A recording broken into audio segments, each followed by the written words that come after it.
Tungod na iladong tapulan ang akong bana. Gitudluan ako siyang maningkamot. No sweldo, no jerjer policy. Maayong adlaw kanimo DJ Sam ug sa tanan nimo mga tigpaminaw ug tigtan-aw. Palihog ayaw ko ninyo i-judge. Bago pa lang may nagpakasal sa akong bana nga tawgon na lang nato sa pangalang Aldrin. Mura ni siyag fairy tale ang sugod pero pag abot sa tunga, nahimo ra gyung prank ang tanan. Dugay pud mi nga manag-uyab ni Aldrin DJ Sam. Gihigugma nako siya. Taliwala sa iyahang katapulan. Kana ganing kinahanglan pa nimo siyang siging-sigingon o panarbaho para lang yun maningkamot. Imo siyang atik-atikon, bibibibihon, aron lang masabdan niya ang iyang responsibilidad. Ingon pa gani sila biyaan na daw nako siya. Pero tungod kay love nako si Aldrin, gapadayon ko. Pero ako siyang gipitol sa akong kaugalingong pamaagi. Human sa among kasal, DJ Sam, gisurpresa ko ni Aldrin. Dala niya ko sa among bagong panimalay lagi daw. Simple lang, pero limpyo siya DJ Sam. Humot pa gani og pintura. Nalipay kay ko DJ Sam kay para na ako importante na ami balay. Dili boarding house ang among puy-an human sa among kasal. Nalipay pud kay ko nga gibalita sa akong mga ginikanan. Sila baya gyud ang unang supak nga anong nakigminyo ko kang Aldrin kay tapulan lagi ko no. Wa daw ko'y ugma kauban siya. Pero giingnan ko sa mga ginikanan DJ Sam, ang kaminyoon lagi daw, importante daw dunay respeto.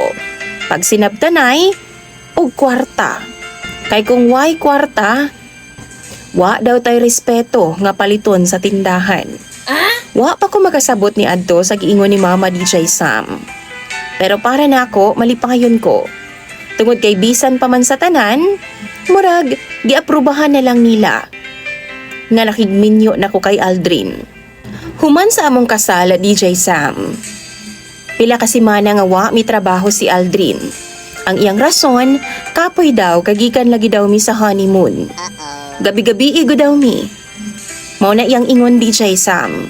Mao nangita kog pamaagi. Unsaon ba nako nga ma-motivate ang akong bana? Usa ka gabi ni ana, gusto na unta ni Aldrin na pod nga magloving-loving na pod ming duha sa kama. Apan giingnan nako siya DJ Sam. Wa pa kay sweldo. Pag why sweldo, why jerjer nga mahitabo. Mura gidunggab siguro ang iyang kalag DJ Sam. Na-shock gud siya sa akong giingon. Mura bitag magdumili siya nga sundon DJ Sam, pero gipagawas na ako ang akong kamaldita. Kay ang akong palabas, mura man og out of stock ang gugma sa karon, kay wa kay kwarta. Seriously? Gipasabot pud nako sa iyaha DJ Sam nga dili ko maldita ug wa ko nagminaldita sa iyaha. Kundi tudluan lang nako siya kung unsa kabugat ang iyang responsibilidad sa among panimalay. Para nako manggo DJ Sam, ang jerjer bonus na lang. Dili siya basic salary. Kabalo mo DJ Sam, nakat-on ko ana sa ako apo mga amiga. Mao man pud na ang ilang gitudlo sa ako Tungod kay tapulan lagi daw ang akong bana, gitabangan ko nila nga magmugna og idea. Og ingon ani ang among nasabutan DJ Sam. Sila pud gani buhaton po daw nila sa ilang mga bana DJ Sam kung ugaling man magtinapulan. Giaprobahan pod sa akong mga higala nga akong gibuhat DJ Sam. Ug nagtuo sila nga epektibo daw pag abot sa akong bana. Nakauna-una asab ko nga sakto gid ay ko. Para po daw maningkamot ang mga bana. Dili pwede nga permi sila payday lang sa lawas daw namong mga asawa. Mao nang ipadayon nako kung unsa man ang akong polisiya dito sa akong bana. Usa ka adlaw ni ana DJ Sam. Nagluto gyud ko sa paborito ni Aldrin. Kay bawo man ko nga sweldo na niya. Nalipay ko, kay abi na kog taod-taod, fiesta na. Pero ako naman hinuon ang miduol niya DJ Sam. Giingnan ako siya nga, love, naa naman imong sweldo. Pwede na ta. Lipayo na ta ka. Pero gibalibaran man hinuon ko niya DJ Sam. Giingnan ko niya. Dili lang sa kay kapoy ko love. Kapoy? Wa man gani siya ng laba bisan sa iyang medyas lang man DJ Sam. Tapos gikapoy siya. Himala, mubalibad siya ni anang butanga. Nga kaniadto, gipamugos na niya sa akua. Tungod ni ana DJ Sam, ni share pod ko sa akong amiga nga mo ay nagtudlo sa akua. Ingon pa siya, tan-awon daw nako ang cellphone kay delikado na daw ang ginapakita sa akong bana. Basin daw do na siya'y lain nga gikabuangan. Tinuod yu DJ Sam. Wa na ako damha nga maud ay ang akong madiskubre pod sa cellphone sa akong bana. Mura kong nagbasa og planner DJ Sam pag-abli na ako sa cellphone sa akong bana.